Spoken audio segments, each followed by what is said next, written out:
Hello there and welcome to the Mayor's Magazine. I'm Mick Cornett, the Mayor of Oklahoma City, and this is our show for June 2013. Glad you're with us. We thought in the wake of the storms that took place in the third week in May, it might be a good idea for us to kind of go over what we do at the city level involving storm coverage and how we can better serve our citizens, and also bring in the national experts who work down at the Severe Storms Laboratory in Norman and have them tell us more about the work that they do and how they interact with people in Oklahoma City, all in all trying to prevent people from suffering the type of weather calamity that we suffered on May 20th. So to get started on today's show, Carbin is here. He's the Warning Coordination Meteorologist within the National Weather Service Storm Predicting Center. So Greg, welcome to the Mayor's Magazine. Thank you, Mayor. That's a long title, could probably be more succinct, but let's talk about you for a moment. You're not native to Oklahoma, but the weather and your career has brought you here. Give us a little bit of that background. I guess I'm getting there. I've been here 16 years now, with the National Weather Service 20 years. Prior to that, in the private sector in meteorology. I grew up in New England, basically interested in winter weather and snowstorms. Of course, you get a lot of snow, and did a lot of skiing as a kid. But also, interested in severe weather, hail, tornadoes. We didn't get a lot of those in New England. But my career led me into the National Weather Service, and an opportunity came up in Norman 16 years ago to work with the Storm Prediction Center. And they were actually moving the National Storm Prediction Center from Kansas City to Norman to be co-located with the National Severe Storms Laboratory and the University of Oklahoma. And so I was one of the first operational meteorologists to come to Norman to assist in that move, and I've been there ever since. Mm-hmm. And what is it that your organization does? How does it coordinate? I think a lot of people may think that you just deal with this region, but actually your scope is a little bit bigger than that. It is. We are to tornadoes and severe thunderstorms as the National Hurricane Center is to hurricanes and tropical storms. So we are a national center of expertise with regard to thunderstorm forecasting for the lower 48 states, the contiguous United States. And the idea behind that is you gather passionate meteorologists in one location and you task them with forecasting thunderstorms, which are not easy, and severe thunderstorms and tornadoes, which are even more difficult. And you task them with this day in and day out. And if you can hold on to that talent in one location, you can build a level of skill perhaps greater than would exist, say, in far-flung local forecast offices in parts of the country that don't experience severe storms all that often. So the idea is that we are the experts with respect to forecasting thunderstorms and tornadoes, just like we refer to the National Hurricane Center as far as their forecast for hurricanes. So if there's a tornado in Wisconsin, somebody in Norman at your center is keeping a track on the likelihood that people could be in trouble. Yeah, every day we essentially issue forecasts out to 7 days for severe thunderstorm potential in the lower 48 states. And those forecasts are utilized by the national media and also by those offices in Wisconsin or wherever to assess their risk for severe thunderstorm development. I would think one of the big differences between the science that looks at tornadoes and the sciences that look at hurricane is just the speed at which things change. Yes. With hurricanes, you wake up every day and you just kind of see where it's moved on the map as it moves closer inland. Tornadoes change, by the minute, and I would expect that the technology that's used and the expertise used is much more valuable. Well, it is a fundamentally different problem, and often you do not have something to point to on the map. The hurricane forecasting is usually quite useful as far as here's what's coming. We can see it coming. And you're absolutely right. The tornado risk develops rather quickly. We can't necessarily point to much on a map other than perhaps some developing thunderstorms and say these pose a risk within the next 1 to 2 hours. This problem is really one that is difficult for the science of meteorology to grasp in any terms of lead time, in terms of being able to say with some certainty, I cannot tell you at 8 o'clock in the morning that at noon or 5 p.m. today you'll have a tornado threat very close to the Oklahoma City metro area. That capability doesn't exist yet. So we have to talk in terms of probability, and we have to talk in terms of chances. These are rare events. They're not necessarily uncommon to places, especially like central Oklahoma, but until that thunderstorm develops and begins to exhibit some form of rotation and some potential for a tornado, we really don't have a lot to go on other than just a very broad forecast. On an average spring day when storms are likely, how many people are employed and actively working at the center? Well, the operational staff composes about 30 and then about 20 science and administrative support staff. So about 50 employees at the National Storm Prediction Center. That's a little larger than your typical local forecast office. And of course, we're paired up right next door with the Norman, Oklahoma City National Weather Service Forecast Office. And there are 120 of those offices throughout the country that specialize in the day-to-day forecasts and warnings for their area of the country, usually about the size of half a medium-sized state. Most of our citizens receive their weather information through your office from their media of choice. How do you interact with the media? How does that relationship work? It's actually a very interesting relationship. I have a lot of colleagues in the broadcast media that I interact with on a regular basis, from the Weather Channel to local TV stations around the country. These are mostly other meteorologists, and a lot of what we do is geared toward other meteorologists. The information that we write in our forecast discussions, the graphical products that we have on our website are really technical products. They really are difficult to interpret for the layperson unless that person spends a lot of time learning about meteorology and about weather. And so many of our broadcast meteorologists and even some emergency managers now and others are trained to interpret the meteorology and the information that is provided in these products.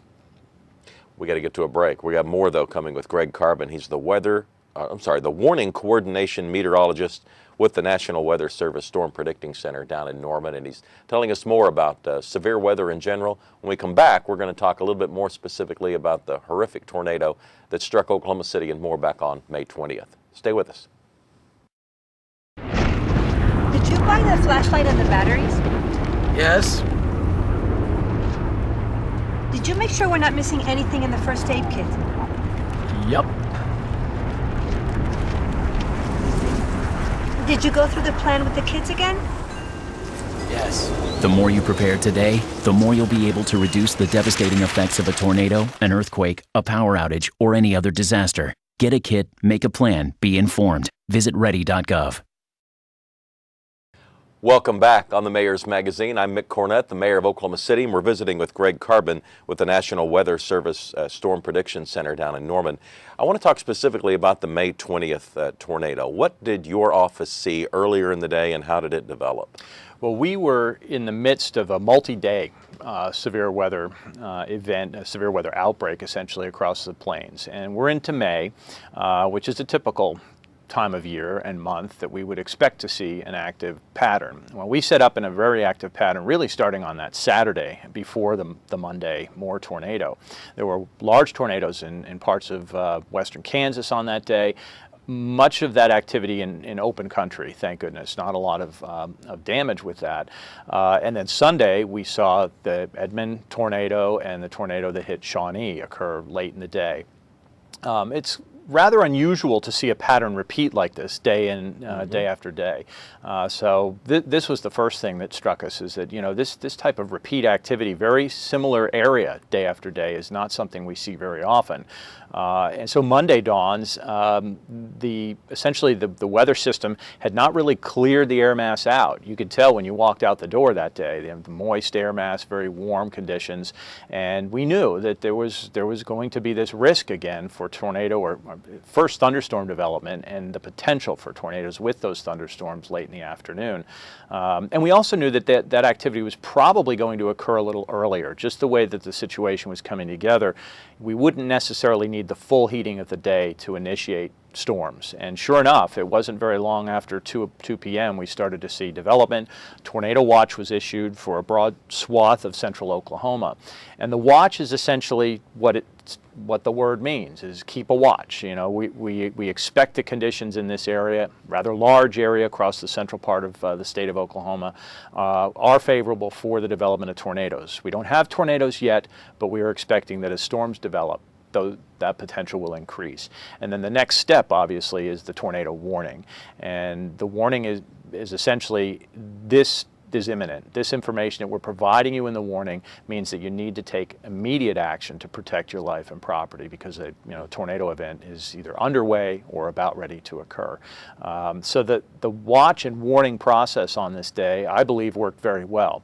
Not only that, but Oklahomans are used to this in May. They know what this process is. They know that their risk increases as they go through the afternoon, and they know to keep an eye on the sky and also listen for the latest information.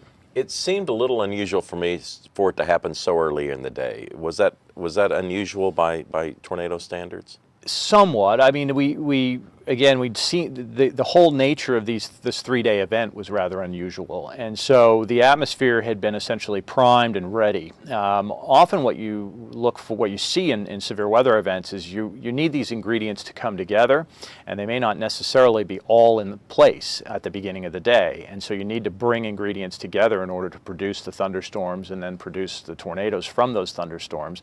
And there's often times where there's a failure mode. You don't have the ingredients that you expected, and so you may have a thunderstorm but no tornado. That can happen. This day we had all the ingredients in place, and there was very little stopping the atmosphere from erupting essentially in violent weather. And in this particular case, it did happen perhaps an hour or two earlier than we might expect. I saw a map that kind of chronicled tornadoes that had affected Oklahoma for decades, all the way back into the 19th century. And it seemed to be very sporadic and very spread out. Mm-hmm. Yet I think there's a perception amongst our generation that this one particular corridor, this Moore Oklahoma City corridor that has been hit in 99 and 03 and now in 2013, seems to be more susceptible. Any comment on that, on whether or not there's something going on and that makes that more likely to occur there? Well, it's hard to deny. I mean, 15 years, and we've seen very similar tracks from supercell thunderstorms across this area. What I would say is that we know that on a large scale, the topography of the continental United States plays a role in producing conditions that are favorable for severe weather in the plains and the south. And it may not be that far-fetched to say that very small-scale topography could play a role in favored tornado development and thunderstorm development. But what's important to keep in mind is that doesn't mean that they cannot happen elsewhere. And so, whenever I see these tracks across Moore area, I wonder, how if we had 1,000 years of data, you can imagine that there may have been a favored corridor in the days when it was just an open prairie. We just don't have enough information to say for sure. And we certainly don't have the modeling capability on the small scale to mimic what the atmosphere is actually doing there. But the important thing, I think, to take away from this is that we know tornadoes can occur just about anywhere. And so we shouldn't let our guard down just because we've got a river valley to our west or it hasn't happened in 50 years. We know that potential exists everywhere. Currently, citizens' reaction is to take cover, either get out of the way or protect themselves the best they can. Will science ever get to a point, though, where we might be able to diffuse some of the energy or all of the energy of a tornado? It's a great question. We often get a lot of advice immediately following these events. I get that advice, so I can imagine exactly how much you get. Yeah. We doubtfully will have the technology capable to change this. And the interesting answer too is where does the atmosphere release this energy? If you somehow were able to prevent this from happening, there's a reason for it to happen. What's the repercussion going to be? So we're not going to be able to do that. And I think the advice is to stay informed, have a plan is incredibly important because you often will not have an awful lot of time to institute that plan. I did want to talk to the safety factor, and there was excellent post this morning by one of my colleagues, Dr. Harold Brooks at the Severe Storms Laboratory, with the simple advice that put as many walls between you and the tornado and get as low as possible. That does not mean you need to be underground to survive these, and in fact, many safe rooms now are above ground, so the below ground commentary is not really a very accurate or helpful, it's not helpful advice in these events. You want to try to get low and stay as many walls away from the high wind as you can. In many situations, it is probably not prudent to try to leave from the location you're at, especially if the threat is imminent. There's a big danger in trying to tell people to get out of the way because you could put them at greater risk. Greg Carbin is with the National Weather Service Storm Prediction Center in Norman. Thanks so much for coming to the Mayor's Magazine. Thank you very much. It's been a fascinating discussion, and perhaps we can have you on next spring again when people are preparing for severe weather. Be glad to do that. All right. We'll have more on the Mayor's Magazine. We'll talk with Frank Barnes, who coordinates the city's reaction to the storm preparations. We'll be right back.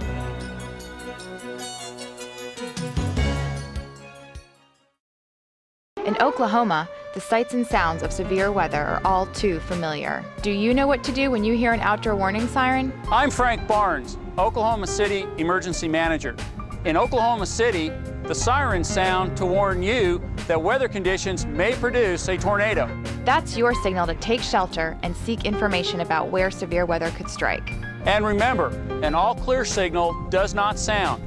Always monitor the weather conditions until the threat has passed.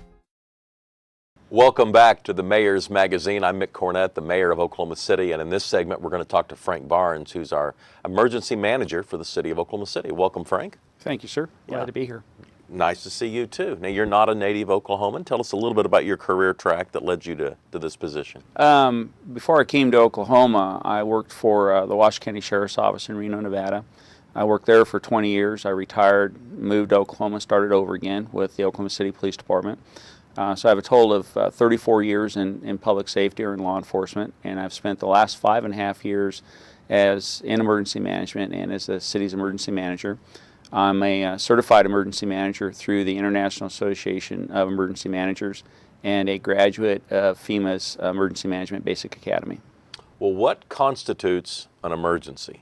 Are you the one that gets to decide this is an emergency, this is not an emergency? Well, an emergency is kind of relative for each person, but in our city we make a distinction between day-to-day emergencies and major emergencies, disasters, and catastrophic incidents. And a major emergency would be an event that requires much more resources, possibly our mutual aid partners coming in and helping us. It would be more prolonged for possibly many days, but something that overall we can handle within our city organization and within our existing financial capabilities. Disaster is obviously an event that has a greater impact on our community. It disrupts the normal flow of our lives. People don't work, or they're not going to school, you're not able to shop, or you don't have power, but your life is disrupted for a protracted period of time. It requires a lot of resources, usually resources coming in from state and federal level, and usually requires an infusion of federal dollars to help do the disaster assistance and the recovery. And a catastrophic incident is just a disaster magnified and much greater impact for a much longer period of time and costing a lot more money. Mm-hmm. What was specific about the May 20th tornadoes, and can you kind of take us through that day from your standpoint? Well, we had started the day doing damage assessment for the tornado that happened Sunday night, May 19th, that clipped the extreme southeast part of our city. And we were just finishing that up as the storm was coming in, and we raced back to the city's multi-agency coordination center to activate it, get it stood up, and begin monitoring the weather. And no sooner had we gotten in our seats and gotten our computers on, and the tornado dropped down in Newcastle and began coming our way. So we monitor the storm as it comes across the city so that we have a common operating picture and we can maintain situational awareness for the rest of the city. We also began coordinating with other city agencies. So we have other city departments send representatives to the Multi-Agency Coordination Center so we can coordinate with each other, we can share information, and we can resolve issues and problems face-to-face very quickly. We also worked on supporting the operations in the field by getting the resources they needed.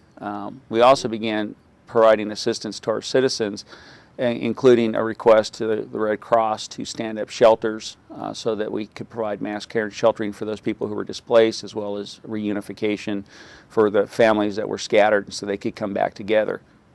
Let's talk about, as the tornado moves through, the city of Oklahoma City is responding, coming in behind it for obvious reasons. What's occurring there in those few moments that the tornado has just passed through? You have law enforcement and fire and the EMSA that are monitoring it, and as you said, they're coming in behind it, literally coming in behind it. And immediately, the first priority is life safety. It's rescuing people, identifying people who are trapped, people who need to be rescued, people who need to be receive medical treatment. That's the first priority. And all those law enforcement officers, police officers, firefighters, paramedics began performing that function. You know, they would come into neighborhoods, begin to rapidly move through them, identify if people were trapped, people were hurt, and provide assistance. The first police officers coming in, had they been specifically trained for service like this, or is it just really the officers that happen to be on duty? Well, it's the officers that happen to be on duty, and some of them have additional duty assignments where they may serve on the Urban Search and Rescue Task Force, or they may serve on our emergency response team, which is a mobile field force, and they have specialized and additional training that helps them in their response to a tornado impact. I talked to one officer who was one of the first on the scene at the grade school that was in Oklahoma City, and he talked about his background in training in structure collapse. And I thought that was interesting because from our standpoint at City Hall, you know, we know that there's just a lot of training that we insist and encourage our police officers and our firefighters to take place, never really knowing, you know, what will be valuable and what will not be. And it certainly seemed like in that particular case, this officer's training was instrumental in perhaps, you know, saving lives and certainly making the situation better than it would have been. Yes, and you know, there's a lot of training that our public safety personnel go through, and it's training that's for that 1%.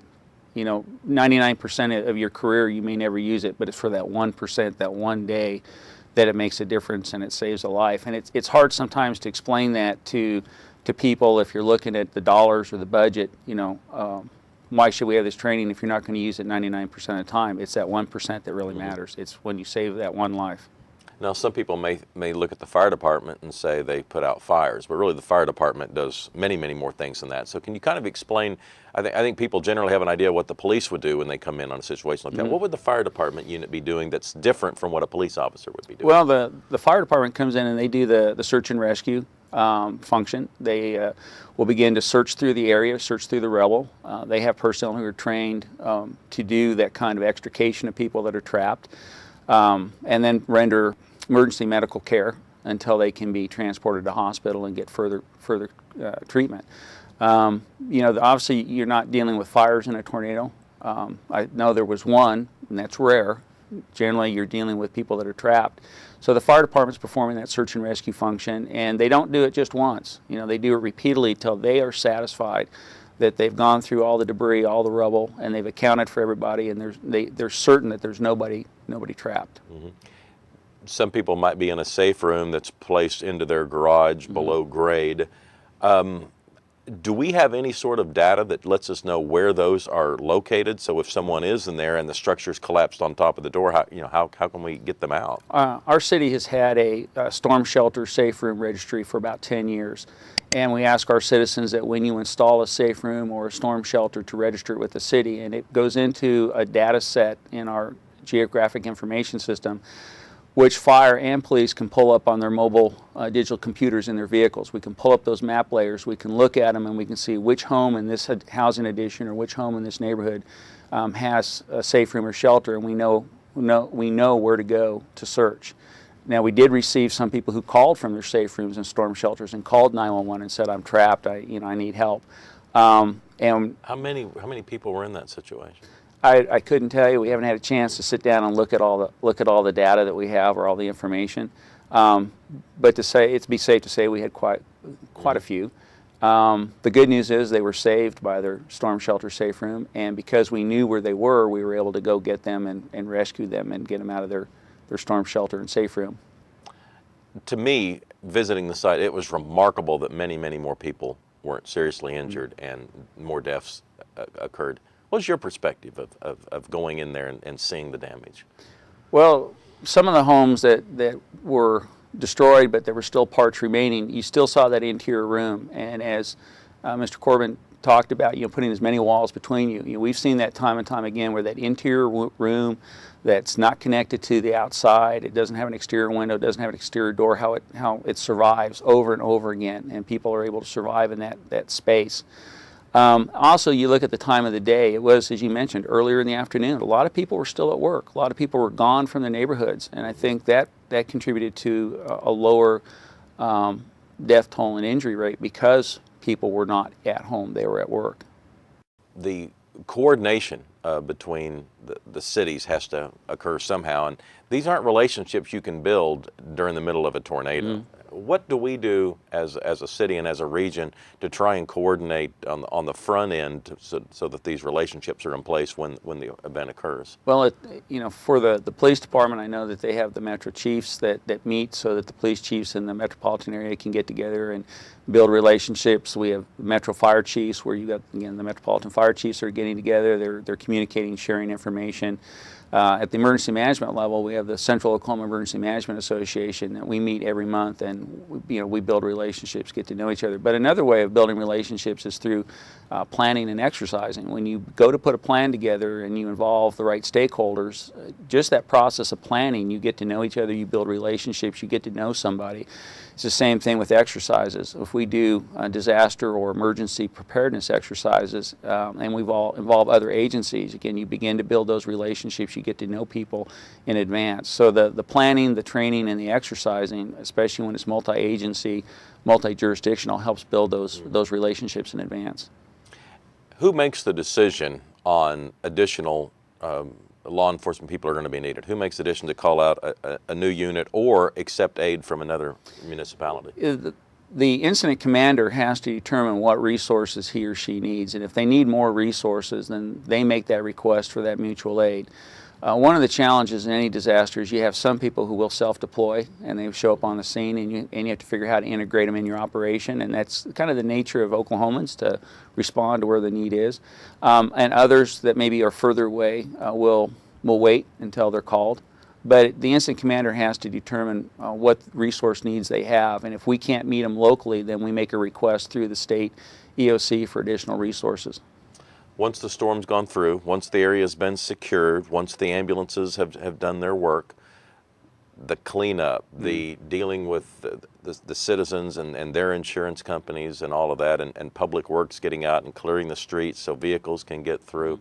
Do you coordinate that out of your office as well? We're involved in that. Public Works is a first responder agency in our city. We treat it that way.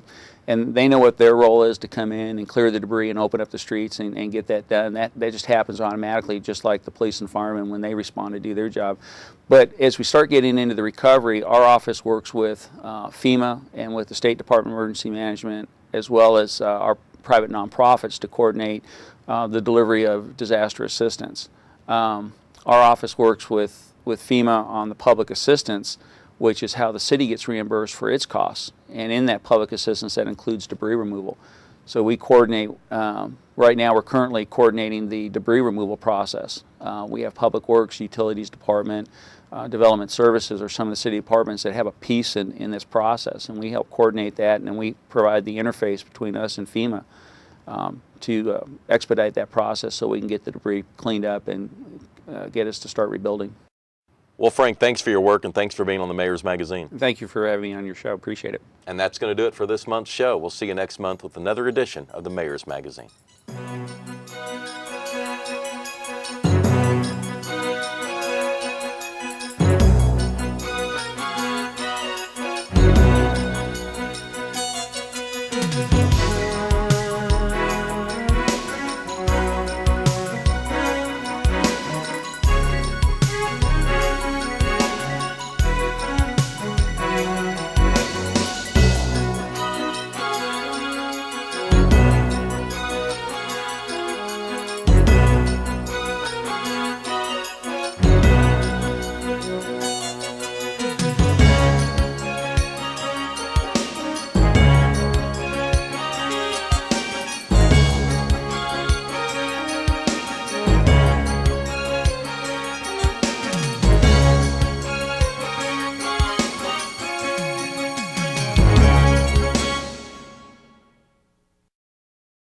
I'm Lee Criswell with Street Maintenance. Help us while we repair your city streets. Please slow down and be alert in all work zones.